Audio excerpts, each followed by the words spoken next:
आप सभी को एग्जाम नैनो यूट्यूब चैनल में फिर से हार्दिक स्वागत है। आज के सेशन में हम लोग बात करेंगे एक मोस्ट इम्पोर्टेंट एसएसटी का चैप्टर, जिससे आपका पेपर थर्ड में क्वेश्चन पूछा गया।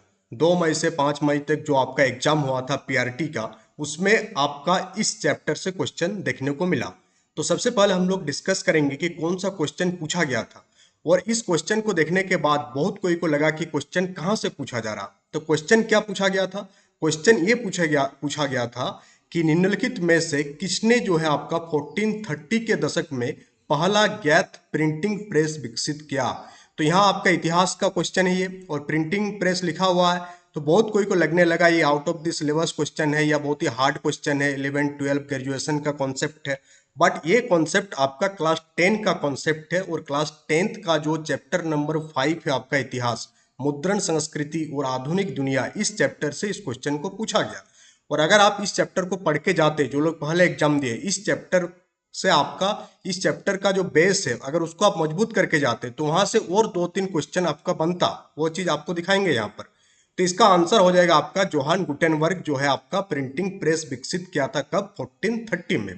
तो इस चैप्टर को हम लोग देख लेंगे सो दैट आपका आने वाले टाइम में जो भी एग्जाम्स है पेपर थर्ड में या आपका एसएसटी में, वहां से आपको इस चैप्टर से क्वेश्चन देखने को मिलेगा। क्योंकि जो इंपॉर्टेंट चैप्टर्स है वहां से क्वेश्चन आने के चांसेस ज्यादा है। और ये जो आपको नोट्स देखने को मिल रहा है, ये नोट्स जो है आपका एग्जाम नैनो एप्लीकेशन में ये नोट्स आपको प्रोवाइड कर दिया गया है। वहां से जाकर के आप इस नोट्स को एक्सेस कर सकते हैं। तो चलिए हम लोग चैप्टर की शुरुआत करते हैं, और धीरे धीरे हम लोग बात करेंगे और भी बहुत सारा, सो दैट आपको एग्जाम को लेकर के जो आपके मन में डाउट चल रही है ये सारे आपको क्लियर होते जाए। और ये कब क्लियर होता जाएगा? जब आपका तैयारी बेहतर होता जाएगा। जैसे जैसे आपका तैयारी अच्छा होगा, आपका एग्जाम को लेकर के जो डर है वो खत्म हो जाएगा, और आप फ्रीली एग्जाम दे सकते हैं। तो चैप्टर के शुरुआत में हम लोग एक कोटेशन को रखे हैं, और कोटेशन किनके द्वारा दिया गया? एक उपन्यासकार। और उपन्यासकार कहाँ से थे? फ्रांस से थे। इस टाइप के भी क्वेश्चन पूछा गया है कि ये जो नाम है ये कहाँ से बिलोंग करते थे। तो यहाँ पर आपका जो लुई सेबेस्टिये मार्सिये लिखा हुआ है नाम, ये एक उपन्यासकार है, और ये कहाँ से बिलोंग करते थे? फ्रांस से। तो इस टाइप के क्वेश्चन जेएसएससी पूछ रहा है एग्जाम में। तो आप भी इन सारी चीजों को नोट करते चले कि जो क्वेश्चन पूछा जा रहा, जो ट्रेंडी है, ट्रेंडिंग है, उस टाइप की चीजों को अब आपको तैयार करना होगा। अब आप सोचिएगा कि आप क्लास 9 से लेकर के 12 तक का एनसीईआरटी को पढ़ेंगे और फिर आप नोट्स बनाएंगे, तो आपको बहुत देर हो गया है, उतना टाइम अब आपके पास नहीं है। तो यहाँ टॉपिक पर आते हैं। लुई सेबेस्टिये मर्सिये जो है आपका फ्रांस का एक उपन्यासकार है, और उसने क्या बोले कि जो छापाखाना है जिसका डेवलपमेंट हो रहा था उस टाइम, जिसके बारे में हम लोग धीरे धीरे पढ़ेंगे अभी, तो छापाखाना प्रगति का सबसे ताकतवर औजार है, और इससे बन रही जनमत की आंधी में निरंकुशवाद उड़ जाएगा। हम लोग सभी जानते हैं कि फ्रांस में क्रांति हुआ 1789 में लुईस लोवा के शासनकाल में, और उस टाइम क्रांति का कारण क्या था? निरंकुशवाद एक मेन कारण था। तो इस टाइप का भी क्वेश्चन पूछा जा रहा है कि निरंकुशवाद क्या होता है। तो निरंकुशवाद के बारे में आपको जानकारी दे दिया जा चुका है क्लास 9 के नोट्स में। और फिर हम लोग बात करेंगे कि प्रिंट टेक्नोलॉजी है जो आपके सामने है, स्क्रीन में दिख रहा है, या हम लोग डिजिटल प्रिंट टेक्नोलॉजी कह सकते हैं इसको। और पेपर के थ्रू जो प्रिंट निकलता है उसको हम लोग प्रिंट टेक्नोलॉजी के नाम से जानते हैं।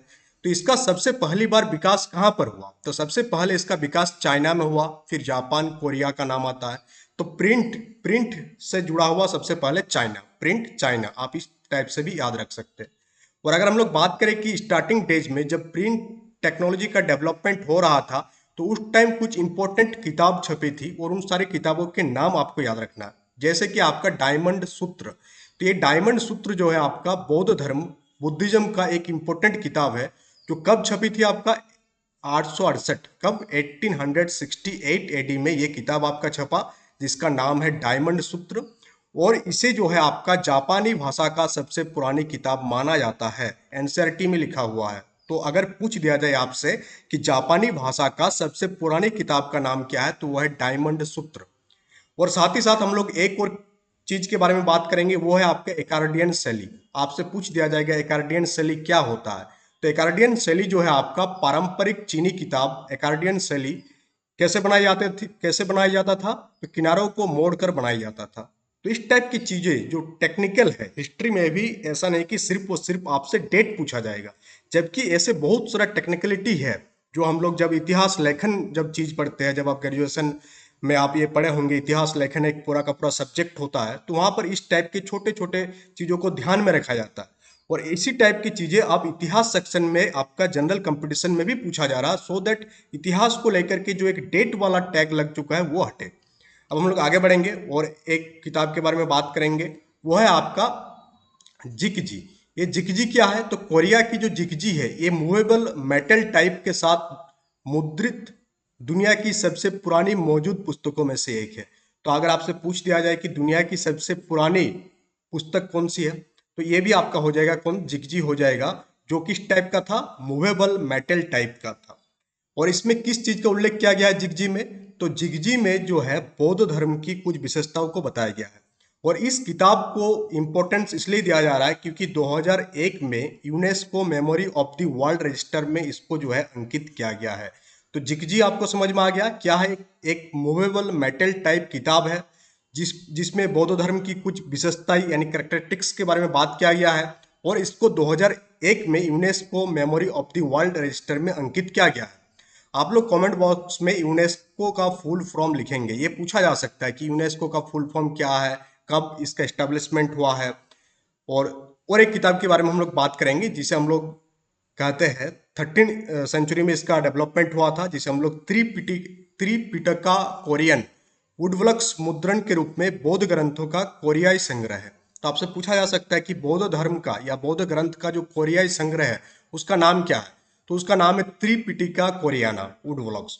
और इसमें लगभग 18,000 वुडवर्क्स पर इसको उकेरा गया है। और इस किताब को भी 2007 में UNESCO memory of the world register में अंकित किया गया है। एक को 2001 में किया गया था, दूसरा को 2007 में किया गया है। और ये आपका कोरियन किताब है, ठीक है। और इसमें भी बौद्ध धर्म के बारे में बात किया गया, उसमें भी बौद्ध धर्म के बारे में ही बात किया गया है। अब हम लोग देखेंगे कि प्रिंट टेक्नोलॉजी कैसे एक जगह से दूसरी जगह की ओर आगे बढ़ा। जैसे आज के डेट में आपके पास नेट की जमाना है, तो आप लोग क्या कर सकते हैं? कोई भी चीज को एक्सेस कर सकते हैं। बट पहले के जमाने में एक जगह से दूसरी जगह चीजों को जब जाता था तो यात्रियों के जरिए, किताबों के जरिए, इसी प्रकार से इंफॉर्मेशन का आदान प्रदान होता था, इंफॉर्मेशन का एक्सचेंज होता था। तो प्रिंट टेक्नोलॉजी को जो है बौद्ध धर्म के जो प्रचारक थे उन्होंने क्या किया था? 1768 से 1770 ईस्वी के आसपास जापान लाया। कहाँ लाया इसको? जापान लाया। कौन लाया? बौद्ध धर्म के प्रचारकों ने। अब आपको और एक चीज बता दें इससे पहले कि अगर आप प्रिपरेशन कर रहे हैं झारखंड शिक्षक भर्ती परीक्षा का, तो आप ये जो आपका पेपर थर्ड का इतिहास वाला नोट्स है, इसमें सिर्फ और सिर्फ आपका इतिहास का नोट्स प्रोवाइड किया जाएगा, जो आप एप्लीकेशन को डाउनलोड करके एक्सेस कर सकते हैं। इसके साथ ही साथ आपका टेस्ट सीरीज, जो कि आपका पेपर थर्ड का 1 to 5 के लिए, और साथ ही साथ 6 to 8 का भी पेपर थर्ड का टेस्ट सीरीज जो है एप्लीकेशन को लॉन्च कर दिया गया है। आप एप्लीकेशन को डाउनलोड कर लीजिएगा और वहां से आप ये सारे चीज़ों को एक्सेस कर सकते हैं बहुत ही मिनिमल फी में। अब हम लोग आगे बढ़ेंगे और हम लोग बात करेंगे सिल्क रूट के बारे में। सिल्क रूट एक इम्पोर्टेंट मार्ग था पहले के टाइम में, मध्यकाल में। और इसी मार्ग से जो है संस्कृति का आदान प्रदान हुआ है, बिजनेस हुआ है, बहुत सारी इंफॉर्मेशन एक महादेश से दूसरे महादेश तक पहुंचा है। तो सिल्क रूट के माध्यम से ही 11वीं सेंचुरी में जो है आपका चीनी कागज कहाँ पर पहुंचा? आपका यूरोप पहुंचा। और ये चीनी कागज जब यूरोप पहुंचा तो यूरोप में एक बहुत बड़ा परिवर्तन देखने को मिला। और आज के डेट में जो हम लोग फ्रांस की क्रांति पढ़ते हैं, रशियन रेवोल्यूशन पढ़ते हैं, ये सारी चीजें ये सारे चीजों को घटित होने में प्रिंट टेक्नोलॉजी का एक मोस्ट इंपॉर्टेंट रोल है।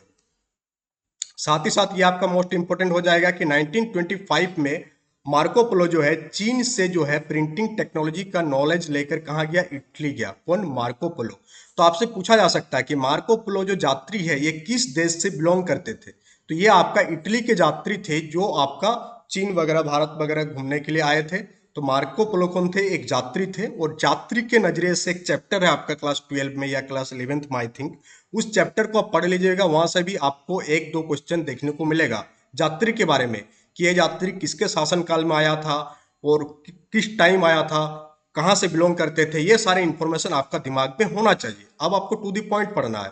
अब बहुत कोई का कमेंट में ये आया कि ये आपका एक इंट्रोडक्टरी पीडीएफ है। आपको लग रहा है जब हम बता रहे हैं ये आपका एक इंट्रोडक्टरी पीडीएफ है, ये आपका नोट्स है। आपको पहले ही बता दिया जा रहा है कि आपका नोट्स है। और नोट्स क्या होता है? बहुत को यही अंतर समझ नहीं पाते हैं कि किताब क्या है और नोट्स क्या है। अगर आपको डिटेल्ड जानकारी चाहिए किसी चीज के बारे में बहुत ही बढ़िया से, तो आपको किताब पढ़ना होगा। ये एकदम साफ बात है। अगर आप किताब नहीं पढ़ रहे हैं तो आपके पास डिटेल जानकारी नहीं रहेगा, क्योंकि किताब ही एक एकमात्र सोर्स है जहां से हम लोग विस्तार से किसी चीज को जान सकते हैं। आज ही नहीं, आज से हजारों साल पीछे भी जाएंगे तो भी किताब ही इंफॉर्मेशन का मेन सोर्स था, और आज भी है और आगे आने वाले टाइम में भी रहेगा, चाहे दुनिया कितने ही आगे बढ़ जाए। बट नोट्स क्या होता है, जब किसी टॉपिक को हम लोग बहुत ही समरी वाइज कर देते हैं, तो कंटेंट वाइज कर देते हैं, एग्जाम वाइज कर देते हैं, तो उसे हम लोग नोट्स के नाम से जानते हैं। और ये जो आपको पीडीएफ दिख रहा है ये नोट्स है, ये आपका किताब नहीं है। यहाँ पर आपको डिटेल्स हम नहीं दे सकते।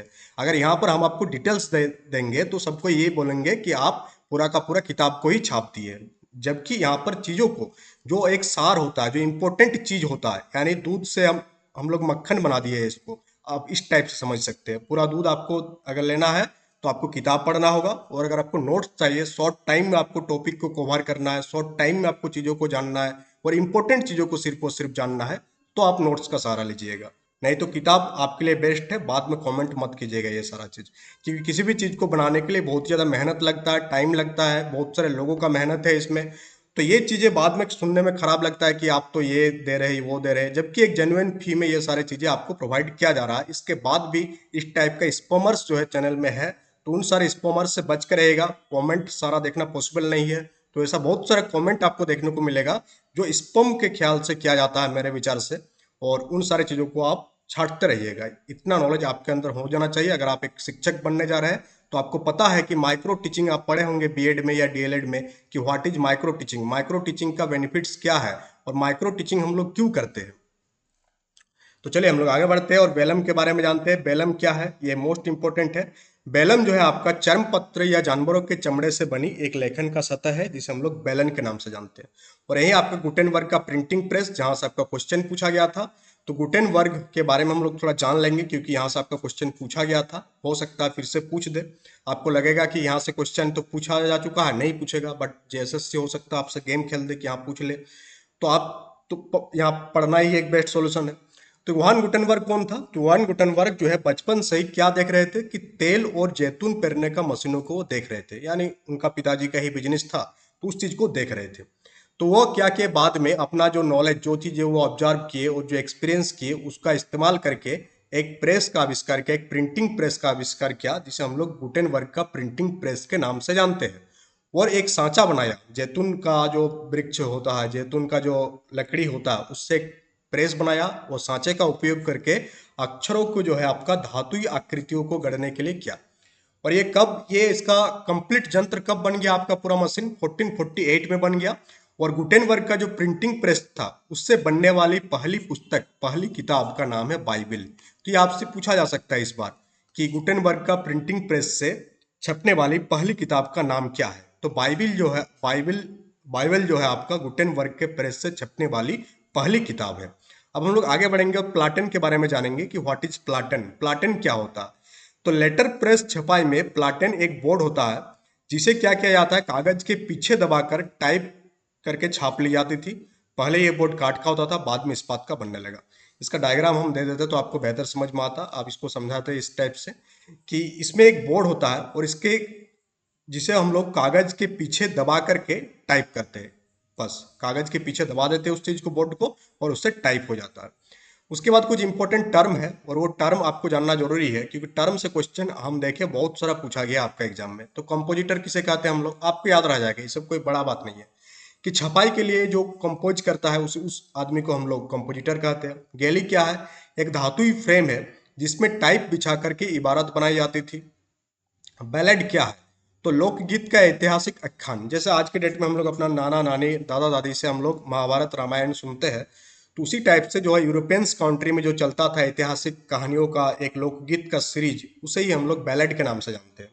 शराबघर सबको पता है कि जहां लोग शराब पीते हैं बैठ करके।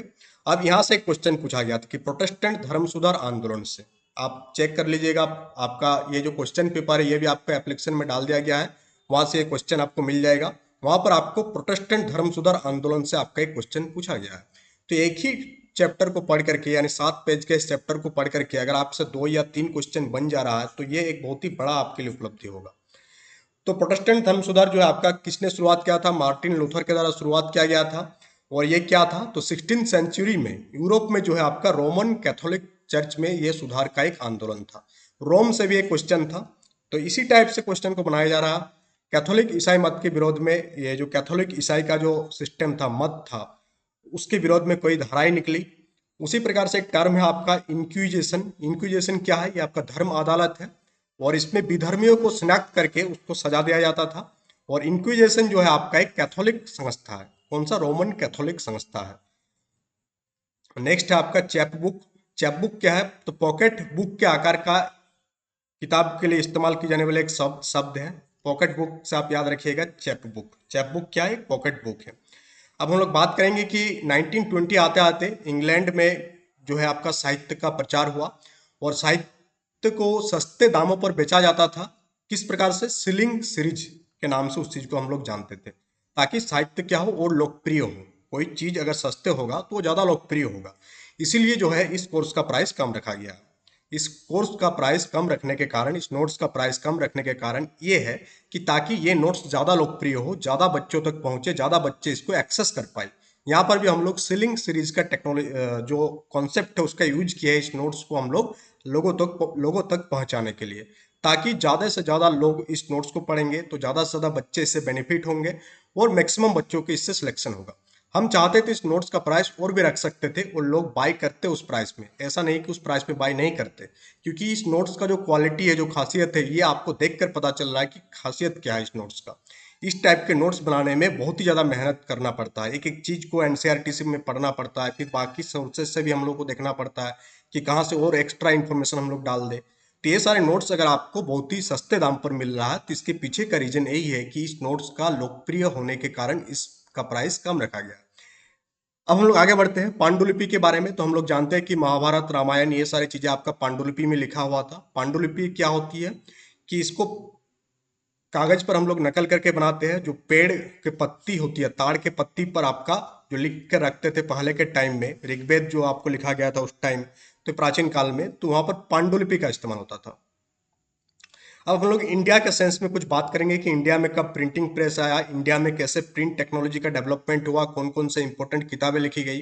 तो प्रिंटिंग प्रेस से पहले 16th सेंचुरी में भारत के गोवा में पुर्तगाली धर्म प्रचारक के साथ पहली बार प्रिंटिंग प्रेस आया। ये मोस्ट इंपॉर्टेंट है कि इंडिया में प्रिंटिंग प्रेस कौन लाया, तो आपका पुर्तगाली धर्म प्रचारक जो है इंडिया में प्रिंटिंग प्रेस लाया। इसका मतलब ये नहीं कि इंडिया में पहले पढ़ाई लिखाई नहीं होता था या छपी हुई चीजें नहीं थी। तो पहले पांडुलिपि का इस्तेमाल होता था, और पत्थरों में उकर करके शिलालेख जिसे हम लोग कहते हैं, शिलालेख का इस्तेमाल होता था। बट कागज में लिखने का जो जो सिस्टम है कौन लाया, पुर्तगाली धर्म प्रचारक के द्वारा लाया गया। और 1674 में एक 50 पुस्तक छाप दी गई थी। किस भाषा में, कोंकणी और कन्नड़ भाषा में।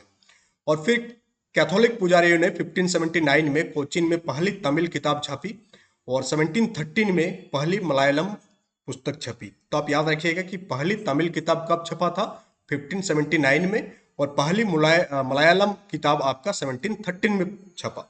अब एक मोस्ट इंपॉर्टेंट है कि बंगाल गजट नामक जो एक साप्ताहिक पत्रिका, ये भारत का पहला साप्ताहिक पत्रिका है, इसका जो स्टार्टिंग किए थे कौन क्या था, जेम्स अगस्टस हिक्की के द्वारा 1780 में।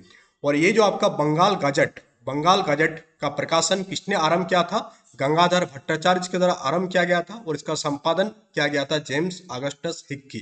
Bengal gazette most important concept, बार बार एग्जाम में पूछा जाता है।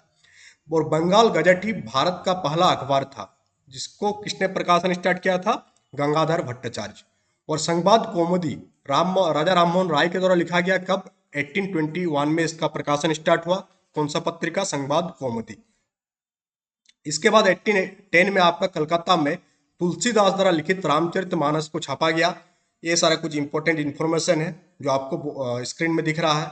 फिर 1822 में फारसी में दो अखबार शुरू किया गया था। एक का नाम था जामे जहां नमा, और दूसरा का नाम था शमसुल अखबार। और उसी साल एक गुजराती अखबार जिसे हम लोग बंबई समाचार के नाम से जानते हैं, 1802 में इसका प्रकाशन स्टार्ट हुआ। अब ये जो आपका ये है मोस्ट इंपोर्टेंट है कि देवबंद सेमिनरी की स्थापना कब हुई, तो 1867 में हुई। इसके बारे में इतना इंफॉर्मेशन आपको रखना है, ज्यादा नहीं रखना। उलमा क्या है, तो इस्लामिक कानून और शरिया के विद्वान को हम लोग उलमा के नाम से जानते हैं। फतवा क्या है, अनिश्चय या असमंजस की स्थिति में इस्लामिक कानून जानने वाले विद्वान सामान्यतः मुफ्ती के द्वारा की जाने वाली वैधानिक घोषणा। यानी अगर कोई चीज़ें डाउट के सेंस में आ जाता है तो इस्लामी कानून वाले जो विद्वान होते थे वे लोग कुछ इन्फॉर्मेशन जारी करते थे, वैधानिक घोषणा जारी करते थे, जिसे हम लोग फतवा के नाम से जानते हैं। अब हम लोग आगे बढ़ेंगे और आगे हम लोग देखेंगे कि आमार जीवन नामक जो आत्मकथा है, लेखक कौन है? रसस सुंदरी देवी। कब लिखा? 1876। मोस्ट इंपोर्टेंट है। उसके बाद 1880 में ताराबाई शिंदे और पंडित रमाबाई ने उच्च जाति के नारियों की दयनीय हालात पर रोष जाहिर किया। उसके बाद और एक इंपॉर्टेंट है जहां हम लोग देखे तो हाँ ये आपका 1871 में ज्योतिबा फुले ने अपना पुस्तक गुलामगिरी में जाति प्रथा के अत्याचारों पर लिखे, और ये बहुत सारे एग्जाम में पूछा जा चुका है। और ये भी क्वेश्चन पूछा गया था इसी बार के पेपर में, पीआरटी में ही। तो आप देख रहे हैं एक ही चैप्टर से आपका कितना क्वेश्चन आपको देखने को मिला। वर्नाकुलर प्रेस एक्ट को कब पारित किया गया था? तो वर्नाकुलर प्रेस एक्ट को 1878 में पारित किया गया था। तो एक ही चैप्टर से चार चार क्वेश्चन आपको देखने को मिला। रॉबर्ट डॉन्टर्न की किताब द फॉरबिडन वेस्ट सेलर्स, किताब का नाम क्या है? The forbidden best sellers of pre revolutionary France. कौन लिखा? Robert Darnton. ये आप याद रखिएगा। तो आप देख पा रहे हैं कि एक ही सेक्शन से कितना ज्यादा क्वेश्चन पूछा जा रहा है, और इन सारे नोट्स को आप एक्सेस कर सकते हैं बहुत ही मिनिमल प्राइस में। इसके साथ साथ आप टेस्ट सीरीज भी देते रहिएगा सो दैट आपका प्रिपरेशन बहुत ही अच्छा हो जाए, कहाँ पर आपका कमी हो रहा है ये पता चले। क्योंकि जो टेस्ट सीरीज तैयार किया गया है, ये टेस्ट सीरीज आपका एनसीईआरटी का 1 से लेकर के 12 तक में जो भी मोस्ट इंपॉर्टेंट कॉन्सेप्ट है उसको ध्यान में रख के तैयार किया गया है। टेस्ट सीरीज आपका पेपर 4 का भी जल्दी हम लोग लाइव कर देंगे, उस पर काम चल रहा है। एक ही बार में 10 लाइव हो जाएगा आपका, और इसमें भी आपका लाइव हो चुका है, इसमें चार चार बाकी है जो 31 मई तक आपको प्रोवाइड हो जाएगा। तो चलिए मिलते हैं कल के सेशन में। सेशन के बारे में कोई भी डाउट है कमेंट बॉक्स में डाउट कीजिएगा, और कोई टॉपिक का अगर क्लास लेना हो वो भी बता दीजिएगा, उस टॉपिक का क्लास आपको प्रोवाइड कर दिया जाएगा। Thank you.